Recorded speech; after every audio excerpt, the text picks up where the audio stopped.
What would you do if the one person who promised to protect your dreams stole them instead? That's what my father did. Please stay with me as I tell you my story, and please do not forget to support our channel by subscribing, liking, and sharing with your loved one. My father raised me alone after my mom passed away when I was 8. It was just the two of us. He worked long hours, came home tired, but always made time to ask about school. He never missed a parent-teacher conference. Every time I brought home good grades, he would smile and say, "This is all for your future." When I turned 13, he took me to the bank. I still remember how proud he looked as he showed me the balance in a savings account he called my future fund. That money, he said, was for college. He told me I'd never have to worry about tuition. He had it covered. I believed him. I held on to that promise through every tough test, every sleepless night spent studying. I wanted to make him proud.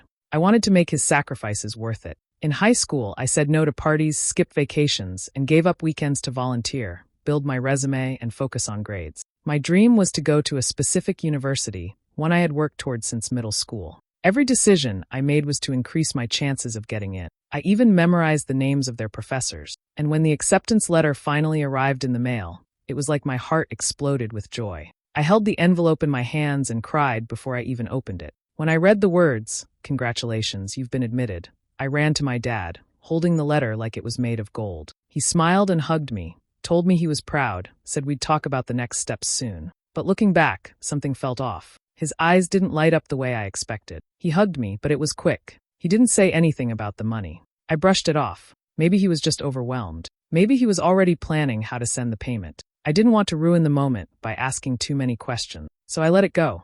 That was the day I stopped looking too closely. I wanted to believe the man who raised me could never let me down. I didn't know then that the lie had already taken root in our home. I had spent my whole life trusting him. Every dream I chased was built on the foundation of his work. I didn't realize that foundation was already cracking, and soon it would collapse completely. When I got that acceptance letter, I couldn't hold it in. I ran through the hallway like a little kid again, gripping the envelope in both hands. My heart was pounding. I shouted his name, and when he came out of the kitchen, I held the letter up like a trophy. He looked surprised at first, then smiled, pulled me into a hug, and said, "I'm so proud of you." I felt like I had won something bigger than any prize. He looked me in the eyes and said, "I told you I'd handle the tuition. Just focus on getting ready." That promise gave me peace. For the first time in years, I let myself breathe. I started organizing my dorm checklist, registering for orientation, and talking to my future roommate online. It was a happy blur, until the quiet moments started creeping in. I noticed small things first. My dad seemed distant. Whenever I brought up deadlines or asked if he'd heard from the college's finance office, he'd give short answers. "I've got it handled. Don't stress. It's all under control." He always changed the subject after that. Sometimes he looked at the floor when I spoke. I told myself he was just tired. He worked hard after all. But then his new wife started acting differently too. One evening she came into the living room showing off a diamond bracelet. She claimed it was a gift for her stress. Another day, she was on the phone talking about a spa resort, a luxury one. I overheard her say, "It's all booked." He said I deserved it. I sat in the next room, pretending to read, but every word hit me like a whisper of something I wasn't supposed to hear. That's when the unease began. My gut told me something wasn't right. He had always said my future was his priority, but now all I could see was her expensive perfume, her glowing smile, and the way they laughed about a wellness trip to the mountain. I wanted to ask him again, to press harder, but I was scared of the answer. I didn't want to ruin what should have been the happiest time of my life. I kept hoping he'd surprise me with a confirmation email, or a check, or just a simple, "It's all paid." Instead, I got something else. It was a Thursday afternoon when the email arrived. I was checking my inbox for a dorm supply list when I saw it. Subject, "Tuition payment not received." I froze. My hand hovered over the mouse. I opened the email and read it once, twice, 3 times. It wasn't a glitch. It wasn't a mistake. No payment had been made. Nothing. The celebration I'd been living in was over. Silence fell around me like a shadow. And deep down, I knew something was terribly wrong. For a second, I couldn't breathe. My hand hovered over the mouse. I clicked. The message was short, direct. No payment had been made. My enrollment was at risk. I stared at the words, reading them again and again, hoping maybe I'd misunderstood. But it was crystal clear. I sat there frozen, trying to convince myself it was a technical error, a processing delay, anything but what it seemed. Then I opened a new tab and logged into the bank account my dad always referred to as my college fund. He'd shown it to me before, the one I was never supposed to worry about. My hands were cold as I typed in the login details. When the screen loaded, I saw it instantly. Balance, $0. My vision blurred. I refreshed the page. Still nothing. I clicked on the transaction history. There was one recent withdrawal, large enough to clear out the entire balance. The date matched perfectly with the time his new wife started showing off her new things, when they talked about their little escape trip. It wasn't a mistake. The money was gone. All of it. My stomach turned. I didn't know what to think. The fund had been untouched for years. No one but him had access. I hadn't even checked it because he said he'd take care of it.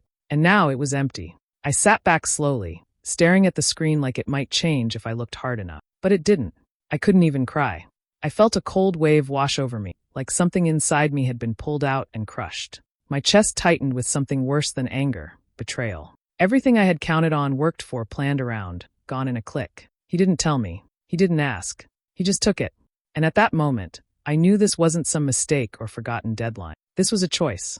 One he made without me. The house was quiet when they left for dinner. I watched their car pull out of the driveway from the living room window. My hands were already shaking before the door even clicked shut behind them. I didn't have a plan. I didn't even know what I was hoping to find. But I had to look. I had to see it for myself. My head was spinning with what I'd discovered that morning, but I needed proof, something solid, something real. I walked slowly to the office. It had always been off-limits growing up. Not with rules, exactly, but in that silent way where you knew some spaces weren't meant for you. Now it felt like walking into a stranger's space. His laptop was closed. Papers were neatly stacked. The filing cabinet sat in the corner, drawers lined up perfectly like guards. I went to the lowest one first. Maybe I thought whatever I was meant to find would be buried the deepest. It stuck a little, like it hadn't been opened in a long time. Inside were folders labeled with boring things: insurance, taxes, bank statements. I flipped through each one, fast but careful. My pulse thudded in my ears. For a second, I thought maybe I was wrong. Maybe I wouldn't find anything at all. Then I saw it. Stuffed between two thick folders, folded in half, was a single piece of paper. The edges were curled, like it had been tucked away quickly. I pulled it out and unfolded it slowly. It was a receipt. Spa Serenity Retreat, 3-week luxury package, Ocean View Suite, full wellness treatment plan, personal chef, massage therapy, acupuncture, and more. I skimmed down to the bottom. Paid in full. $25,000. I didn't move. I didn't blink. My eyes locked onto that number. I traced it with my finger as if that might make it disappear. It didn't. I looked at the date. Right around the time they had started planning their wellness trip. The same time the bank account had been emptied. My knees gave out, and I sank to the floor. The paper crumpled in my grip. I kept staring at it, but it felt like the room was spinning. All I could think was, he did this. This wasn't some mix-up. This wasn't an error. He took my future and traded it for scented oils and ocean view. Everything I thought I knew about my father collapsed in that moment. And sitting there, alone on the floor, I realized the person I had trusted most had never truly seen me at all. Dinner was quiet, but not in the peaceful way. It was the kind of quiet where everything felt loud. The sound of forks against plates, the hum of the fridge, the clinking of my stepmother's bracelets every time she moved her hand. They were both talking, laughing even, as if nothing in the world was wrong. As if nothing had been stolen, as if nothing had been shattered. I sat there listening to my stepmother describe the spa in full detail. "You should have seen the steam room," she said with a glowing smile, running her fingers over her polished skin. "I swear I feel like a new person." My father nodded along, eyes full of pride. "Well, you deserve it," he said softly, like he truly believed his gift had changed someone's life for the better. I wanted to ask if he had thought about my life, if he remembered the years I spent chasing one dream. If it had ever crossed his mind that while he was soaking in hot stones and sipping cucumber water, I was staring at a bank account that had once held my future. But I didn't say anything. I chewed slowly, careful not to let my hands shake too much. I stayed silent. No tears. No yelling. No begging. I had never felt more alone. But strangely, in that moment, something inside me shifted. It wasn't just sadness or anger. It was something colder, clearer. I looked at the two people sitting across from me. They were a team. A life I no longer had a place in. My father, who once called me his reason for living, was now smiling like a man who had done something noble. My stepmother, who used to ask about my college dreams, now spoke of facials and deep tissue massages like that was all that mattered. Something inside me went still. Not broken, just still. Frozen. I realized then I couldn't depend on anyone. The man who promised to protect my dreams had already chosen who was more deserving. And it wasn't me. That night, I lay in bed, staring at the ceiling, no longer afraid, just certain. I wasn't hoping for anything from them anymore. If I was going to get to college, I would get there on my own. Not just without help, but without believing they ever had my back at all. And somehow that truth gave me strength. The days that followed felt like I was walking through fog. I went to school, came home, did my chores, sat through dinners. I smiled when spoken to. I nodded when asked questions. On the outside, everything looked the same. But inside, everything had changed. The pain hadn't faded. It had hardened into something else. Resolve. At night, after the house went quiet and my father's snoring filled the hallway, I opened my laptop and started building a new plan. I didn't know exactly what I was doing. I just knew I had to fight back. I typed scholarships for students with no financial support into the search bar and let it flood me with options. There were hundreds, maybe thousands. I didn't care. I went through them one by one. I started writing. Late into the night, sometimes until 3 a.m, I wrote essays, story after story. I told the truth, but not for sympathy. I wasn't looking for anyone to feel sorry for me. I wanted them to see me as someone who wasn't giving up, no matter what had been stolen. I wrote about resilience.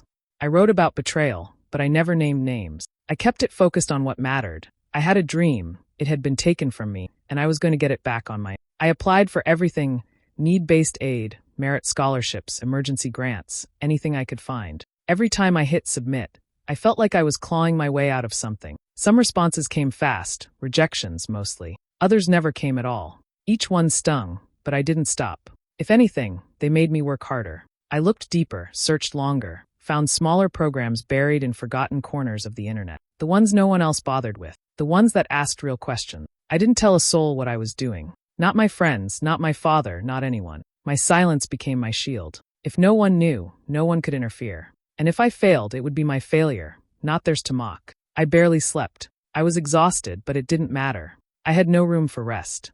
Every hour I spent working felt like a step closer to freedom. Then one night, just past midnight, I got the email. Congratulations, you've been awarded a full-ride scholarship.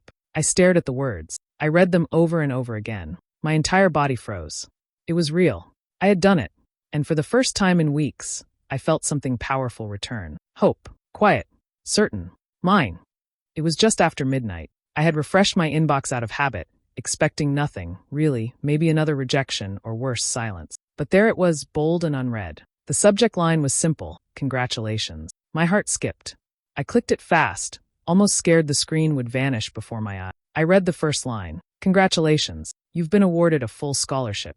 I didn't blink. My eyes scanned it again. And again. Full tuition. Housing. Books. Everything. Covered. My hands were frozen on the keyboard. I sat in the dark, lit only by the blue light of my screen, while the rest of the house stayed silent. I didn't cry. I didn't gasp. The feeling was too big for that. It was like my lungs forgot how to breathe, like my heart had stopped and restarted all at once. I read every word of the email, line by line, then started from the top again. I had done it. I had gotten out. All those nights spent writing essays when I should have been sleeping. All the applications sent off into the void. All the rejections that made me feel like I was nothing. It had all led to this. I didn't scream or celebrate. I just stared at the screen like it was a map leading me somewhere safe. And maybe it was. I closed my laptop slowly, as if I might break the moment if I moved too fast. I shut off the light. My room went completely dark. I lay back on my bed and stared up at the ceiling. It didn't feel real yet, but deep inside me, I knew this was the beginning of everything I had been fighting for. But I also knew one thing for certain: they couldn't know. Not yet. If I told them, they would try to take credit. They would smile and say they always knew I'd figure it out. They'd act proud, like they hadn't tried to bury me while pretending it was love. I couldn't let them take this from me too. So I stayed quiet. I didn't say a word the next morning. I went about my day like nothing had changed. I laughed when expected. I nodded when asked questions. But inside, I was already gone. The decision had been made. I was leaving. Not just the house, but everything they stood for. And this time, I wasn't looking back. My final week at home felt like I was living in a movie, playing a part one no longer believed in. Every morning I woke up, I reminded myself to smile. At breakfast, I asked them how they slept. I listened to my stepmother talk about their next vacation and nodded like I cared. I laughed when they made jokes. I even helped cook dinner one night. On the outside, I was the same quiet, obedient daughter they had always known. But inside, I was already gone. At night, once they went to sleep, I moved like a ghost. I opened drawers slowly, packed in silence, one small bag at a time. I didn't want them to notice anything missing. My clothes, my notebooks, the pictures I wanted to take with me. I hid them in the back of my closet or slid them under my bed. Every sound in the hallway made my heart pound, but no one ever came. They never suspected a thing. Why would they? As far as they were concerned, I had no options, no plan. no future without them. But I did. I had already signed my housing forms. I had emailed the university and arranged for early move-in. I even found a ride through a student carpool group online. Every detail had been checked twice. My acceptance letter was folded safely in my backpack, along with a printed copy of the scholarship award, proof that I had made it, proof that I didn't need them. Every day that week, I pretended. I asked about the weather. I complimented my stepmother's new dress. I made my bed neatly, brushed my teeth, and said goodnight with a soft voice and a fake smile. But while they dreamed of spas and vacations, I dreamed of walking across a campus with my head held high. No one knew the truth. Not my friends, not my neighbors, and definitely not my father. I had given him too many chances already. Now I was done giving anything away. My room looked untouched. My silence was my protection. I had packed up my heart long before I packed my bags. There was nothing left in that house for me but walls and memories I no longer want. And with each passing day, I could feel the door behind me already closing. I wasn't afraid. I wasn't sad. I was ready. The house was silent that morning. The kind of stillness that only exists just before dawn, when the world hasn't fully woken up yet. I moved quietly through the kitchen, my backpack already strapped over one shoulder, my suitcase waiting just outside the door. Everything was packed. Everything was ready. I wasn't nervous. I wasn't rushing. I was calm, more than I had been in months. On the table, I placed a single white envelope. I had written their names neatly on the front. I didn't expect them to miss me right away. Not until the silence stretched a little too long, not until my room stayed empty and untouched for too many hours. But when they finally realized I was gone, I wanted them to find that envelope first. Inside, I had placed 3 things. The first was a printed copy of my scholarship award letter. It was real, signed, and sealed with the university's official stamp. It showed every detail: full tuition, housing, meals, books. Everything I needed for the next 4 years. Proof that I didn't need a single cent from it. The second item was a copy of the receipt. The one I had found buried in that bottom drawer. The $25,000 spa retreat with all the luxury bells and whistles. The one they thought I would never see. I made sure to highlight the total, the payment date, and the signature. I wanted him to look at it again, to understand what it had cost him, not just financially, but emotionally, because while he had given her relaxation, he had taken my future. The third and final thing was my letter. It wasn't long. It didn't need to be. I had rewritten it a dozen times, trying to explain how much they had hurt me, how deep the betrayal had cut, but in the end, only one line felt right. It said, "You paid for her peace. I paid for mine. Don't look for me." That was all. No goodbye. No explanation. No plea for understanding. I wasn't leaving a trail of guilt or an invitation to chase me down. I was closing a door they had already walked through without realizing it. I placed the envelope in the center of the table, exactly where I knew they'd see it first thing. Then I turned around, stepped outside, and closed the door softly behind me. The sky was just starting to lighten, and the world felt wide open. I didn't look back. Not even once. That house wasn't my home anymore. I was done living in someone else's shadow. I had given them the last piece of me they'd ever get. And now finally I was free.